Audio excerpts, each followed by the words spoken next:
Assalamualaikum warahmatullahi wabarakatuh. Kita lanjutkan pembahasan latihan US Fisika. Nomor 20, logam yang masanya 100 gram dipanaskan sampai 75 derajat Celcius. Kemudian dimasukkan ke dalam 500 gram air pada suhu 25 derajat Celcius. Setelah keadaan seimbang, suhu campuran menjadi 50 derajat Celcius. Apabila kalori jenis air 4200 Joule per kilogram derajat Celcius, maka kalori jenis logam adalah.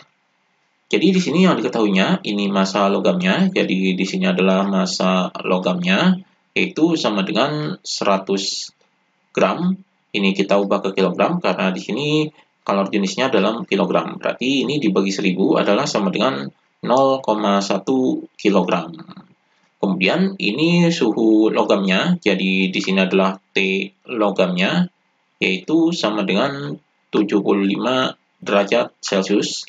Kemudian ini adalah massa air, jadi di sini adalah MA, yaitu sama dengan 500 gram. Ini kita ubah ke kilogram, jadi dibagi 1000 adalah sama dengan 0,5 kilogram.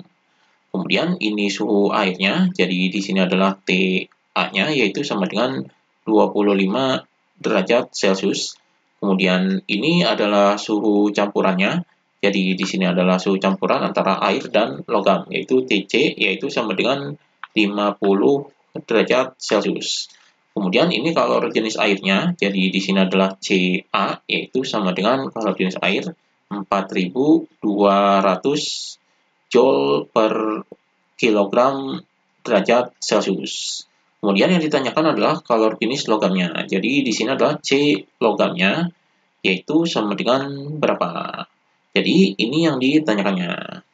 Jadi di sini ini adalah logam dicampurkan ke dalam air. Berarti kita gunakan asas Black pada campuran logam dan air ini. Jadi di sini menurut asas Black, kalor yang diterima atau di sini adalah kalor yang diterima ini itu sama dengan kalor yang dilepas. Jadi diterima sama dengan dilepas. Jadi persamaannya adalah seperti ini. Jadi diterima sama dengan dilepas ini adalah sesuai dengan asas Black. Rumus kalor ini adalah MC delta T. Jadi di sini MC delta T. Di sini yang menerima karena di sini adalah yang menerima berarti suhunya yang kecil. Jadi yang melepas ini suhunya yang tinggi. Berarti yang melepas ini adalah logam karena melepaskan panas karena suhunya adalah tinggi. Dan yang menerima adalah air. Berarti di sini adalah M air, C air, dan suhu campurannya. Ini airnya, kemudian di sini adalah yang logam. Jadi di sini massa logamnya, kemudian C logamnya, kemudian di sini adalah suhu campurannya, jadi delta T-nya. Jadi kita masukkan angkanya, massa airnya adalah ini, 0,5 dikali dengan C airnya, yaitu ini 4200, jadi ini 4200, kemudian dikali dengan ini delta T-nya, jadi delta T ini berarti suhu campuran dikurangi dengan suhu airnya. Jadi di sini 50 dikurangi dengan 25. Kemudian di sini sama dengan massa logamnya adalah ini 0,1. Jadi di sini 0,1 dikali dengan C logamnya, ini yang dicari, jadi C logamnya. Kemudian ini suhunya, karena suhu yang melepas ini suhunya tinggi, berarti di sini adalah 75 dikurangi dengan suhu campurannya, yaitu ini. Jadi di sini 50. Jadi kita hitung di sini 0,5 dikali 4200 adalah 2100. Kemudian dikali dengan 50 dikurangi 25 adalah 25. Kemudian di sini sama dengan ini 0,1 dikali C logam berarti 0,1 C logam. Kemudian dikali dengan ini 75 dikurangi dengan 50 adalah 25. Jadi di sini 25-nya bisa dicoret karena ini sama, jadi ini bisa dicoret. Maka C logamnya adalah sama dengan ini 0,1-nya dipindahkan ke bawah. Jadi di sini adalah 2100 dibagi dengan 0,1. Hasilnya adalah sama dengan ini kita hilangkan desimal terlebih dahulu, berarti di sini dikali dengan 10, berarti 2100 ini dikali 10 adalah 21.000 yang dikali 10 per ini 0,1 kali 10 adalah 1. Jadi 21.000 dibagi 1 hasilnya adalah sama dengan 21.000. Jadi ini hasilnya. Di sini karena di sini dalam notasi ilmiah berarti di sini adalah sama dengan 2,1 kali 10 pangkat 4. Jadi 2,1 kali 10 pangkat 4 Joule per kilogram derajat Celcius. Jadi ini kalori jenis logamnya. Jadi di sini jawabannya adalah yang C. Jadi ini jawabannya. Kemudian nomor 21, perhatikan 5 pernyataan di bawah ini. 1. Partikel gas tersebar merata pada seluruh ruangan. 2. Ukuran partikel gas dapat diabaikan terhadap ukuran wadah. 3. Setiap tumpukan yang terjadi bersifat lenting sempurna. 4. Setiap partikel selalu bergerak dengan arah tertentu. 5. Gaya tarik-menarik antar partikel diperhitungkan. Pernyataan yang sesuai dengan sifat gas ideal ditunjukkan oleh nomor. Jadi di sini kita akan mencari sifat gas ideal dari pernyataan ini. Jadi yang pertama, partikel gas tersebar merata pada seluruh ruangan. Ini benar sifat gas ideal. Kemudian yang kedua, ukuran partikel gas dapat diabaikan terhadap ukuran wadah. Ini juga benar. Kemudian yang ketiga, setiap tumpukan yang terjadi bersifat lenting sempurna. Jadi ini benar sifat gas ideal. Yang keempat, setiap partikel selalu bergerak dengan arah tertentu. Ini salah, karena seharusnya ini arahnya adalah secara acak. Jadi harusnya bergerak dengan arah acak. Kemudian yang kelima, gaya tarik-menarik antar partikel diperhitungkan. Ini juga salah. Seharusnya gaya antar partikel ini tidak diperhitungkan karena ini gaya tarik-menarik ini adalah kecil. Jadi kecil dan tidak diperhitungkan. Jadi yang benar di sini yang sesuai dengan sifat gas ideal adalah 1, 2, dan 3. Jadi jawabannya di sini adalah yang C. Jadi ini jawabannya.